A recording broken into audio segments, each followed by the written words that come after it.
evening and Happy New Year. First tonight, 4 people have been taken to hospital after a fire at a house in County Durham. Emergency services were called to Hutchinson Way in concert around 9:30 this morning. Police say they are not treating the fire as suspicious. Next this evening to the warning about the dangers of our coastline after a man was rescued in Whitby on New Year's Day. Coast Guard say that he was trapped by the incoming tide while walking, and it follows a similar incident at Staithes Harbour earlier in the week. Chris Jepson has more. A new year, another rescue on the North Sea coastline. Reports a young male was stranded near the Whitby cliffs on New Year's Day. Witnesses shocked as they saw the RNLI, Coast Guard and Fire Service attend the incident. We just heard sirens everywhere, and then obviously we came up this way and saw everybody.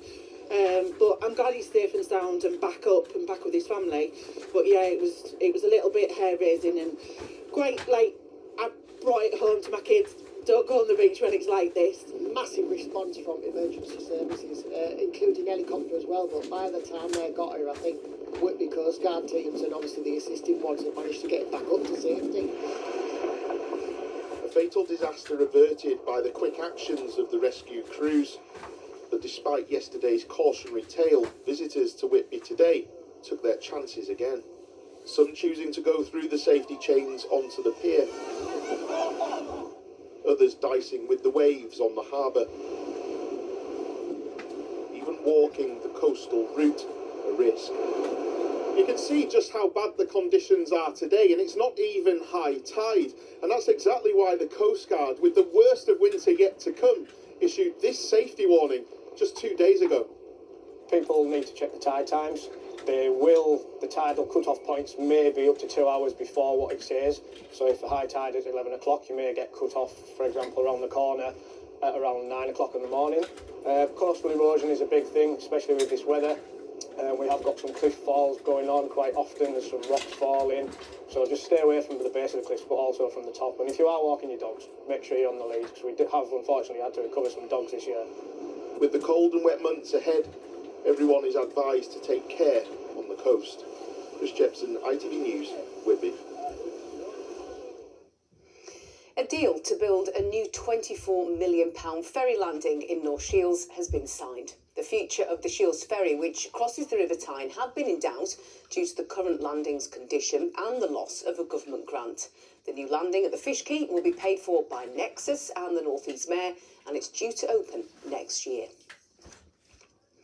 10 minutes of intense exercise can switch off genes linked to bowel cancer growth, according to new research. The study by Newcastle University found that exercise sends signals in the blood which slow cancer cells, as well as boosting DNA repair. Researchers also say that even a single workout can make a difference and could shape future cancer treatments. A County Durham woman who suffered a life-altering spinal injury has been shortlisted for a national award in recognition of her bond with her horse. 31-year-old Gemma Potts, who's paralysed from her shoulders down, describes Charlie as her best friend and says that he's helped her through the toughest times. She's been talking to our reporter, Katie Cole. Visiting her horse Charlie at his stables near Crook is the favourite part of Gemma Potts' day. They have a bond which is incredible to watch. Charlie means the absolute world to me. He's so clever, he knows just where he should stand when he's with me, and he's not bothered by the chair. He's not bothered that I'm different. I always feel like he's happy to see me. Gemma competed with Charlie until she was injured in 2021. She was knocked over by another horse at an equestrian event and left paralysed from the shoulders down. It was probably 8 months before I got to see him again, and when I finally did, it was like I'd never been away, and he still interacts with me. Everything about him puts a smile on my face. Later this month, Gemma will head to Cheltenham for a major awards ceremony in the horse racing community. A public vote's underway, and she and Charlie are in the final for the Retraining of Racehorses Partnership Award. Her mum and cousin nominated them. I think it's quite an incredible thing that Gemma's gone through what she's gone through at kind of an equestrian event, and to still be unfazed by horses and still want to have them in her life. You can see from her face it's just where she wants to be. She lights up when she sees them. Her whole life changed dramatically, and it's devastating. And the fact that she's got him to still hold on to, and like I say, the bond that you can see between them, I just think it's brilliant. And it fills my heart. I know that sounds a bit cheesy, but it really does. One day, Gemma hopes technology will allow her to stroke Charlie, and the 31-year-old is doing everything she can to stay part of the equestrian world. I've recently started training to be a dressage judge, just to keep me in the horse community, because that for me is the biggest thing. I don't want to be away from it. Gemma's injury took away so much, but it has only made this special connection with her horse Charlie shine even brighter. Katie Cole, ITV News, County Durham. And we wish Gemma and Charlie all the best for the future. Time now to take a look ahead to the sport.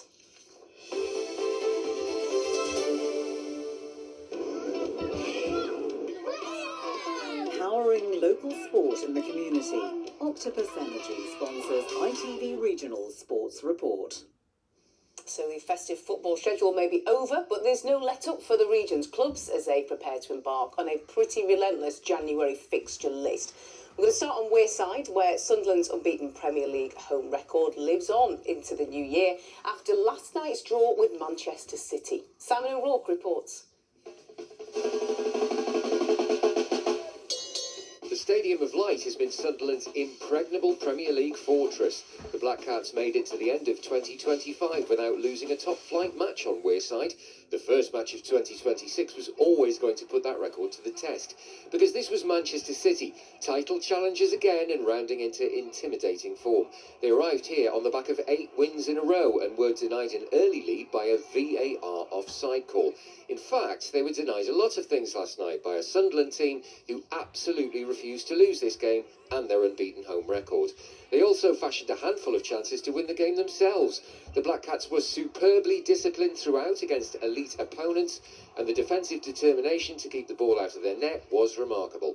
It earned Sunderland the admiration of the great Pep Guardiola and a thoroughly deserved point. Their fortress remains intact. Proud and delighted the way we played in this difficult stadium against difficult opponent. And we did everything to win, but again, we could not do it. Yeah, it's really positive for the club, for the squad, for the lads, because we are playing against the best in Europe, and we showed that it's possible to be competitive. Sunderland are 7th in the table, and next up is the trip to Spurs on Sunday afternoon. The Black Cats have 5 games in January, but Newcastle United have a back-breaking 9 games this month as they fight on 4 fronts. It all starts on Sunday at home to Crystal Palace. We're in there fighting and scrapping for every point that we can in the Premier League. It's been a difficult season so far. It's not been plain sailing for us, but the points gap is minimal. If we can put a run together, it's a big if. Certainly there's going to be no rest during January. This is going to be a season-defining month for us, with very minimal rest between games. Back to yesterday's action, and Middlesbrough have gone from scorching hot to stone cold. They won Kim Hellberg's first 4 championship games in charge, but that feast has been followed by a festive famine. Borough should have won at Derby yesterday, but they ended up losing 1-0. They just can't score at the moment. It's now 4 games without a win and 4 games without a goal. The first 60 minutes of this game is unbelievable good in the way we create chances, and then again you have to score goals. That's what it's about. That's the name of this game, whatever you like it or not. Borough have dropped to 3rd place in the Championship. They'll hope to get back on track at home to Southampton on Sunday. And spare a thought for those less fortunate at this time of year. Harrogate Town had an awful festive period. They lost 2-0 at home to Tranmere yesterday. It's 14 league games without a win for Harrogate, who've dropped to the bottom of League 2. They're at home to Swindon Town on Sunday. Simon O'Rourke reporting there. Now, it's been a season of struggle too for Gateshead, and that's likely to prompt the return of a familiar face. It is understood that Rob Elliott, the former Gateshead manager, is close to returning to the club. Now, he left just over a year ago to take over at Crawley Town. Current boss, Alan Armstrong, is leaving his role, and Gateshead are in the National League relegation zone. They're away at Tamworth tomorrow.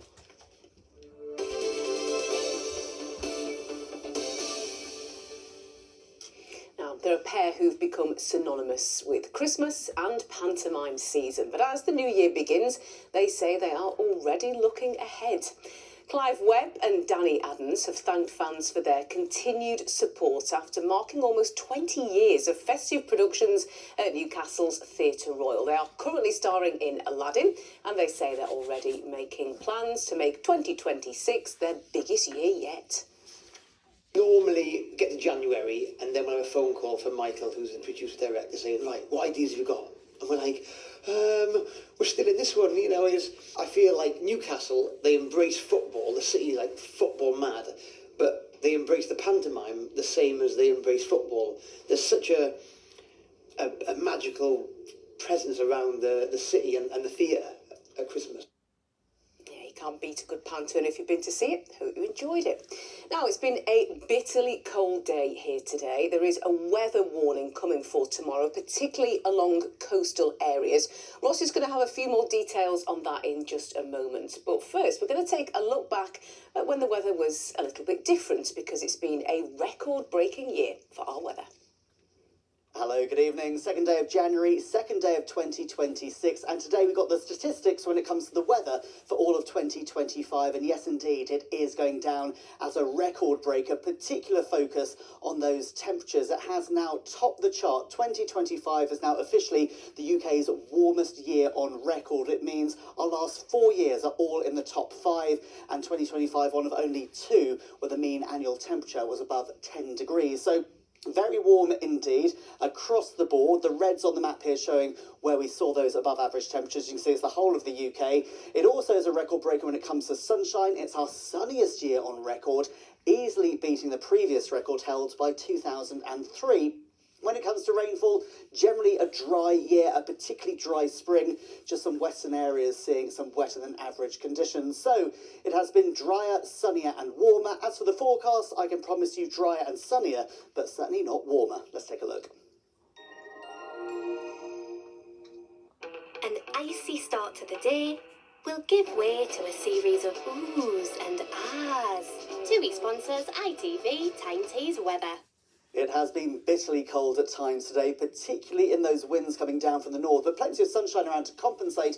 Clear skies overnight, bringing frost and ice once again. Plenty of sunshine into tomorrow, but still we're seeing that feed of wintry showers coming in from the North Sea. Some of those on the heavier side at times, that mixture of rain, sleet and snow, and of course those cold winds still coming down from the north. High pressure in the west at the moment, low pressure in the east. We're in the squeeze in between. It is blustery at times, the winds coming down from that Arctic direction, dragging down that cold air. You can see the showers bubbling up in the North Sea, and again at times some of those fringing their way inland. So for now, we're seeing the showers dotted around. We could see a few centimetres falling over certain areas as we make our way into tomorrow morning, particularly over higher ground in parts of North Yorkshire. But generally it's staying dry, clear skies, and temperatures down at -5, -6 degrees. Very cold start as we head into the weekend. So tomorrow morning, we do have a warning in place out towards coastal areas for these showers coming and going, for that snowfall. The showers move through quickly. It is blustery. Those winds are bitterly cold, so highs around 1 or 2 degrees. So already on the lower side in those winds, feeling closer to around -3 or -4. Through Saturday and into Sunday, little in the way of change for now. We still have those winds coming down from the north, still a few showers fringing in from the east coast. Otherwise, plenty of sunshine, but even in that sunshine, those temperatures low, even for the time of year. TUI sponsors ITV Tyne Tees Weather. It looks freezing cold, doesn't it? Take care if you are heading down the coast over the next few days. That's it from us for now. Greg's going to be back here with a late update around 10 tonight. But from all of us, thanks for watching. Have a great night. Take care. Bye-bye.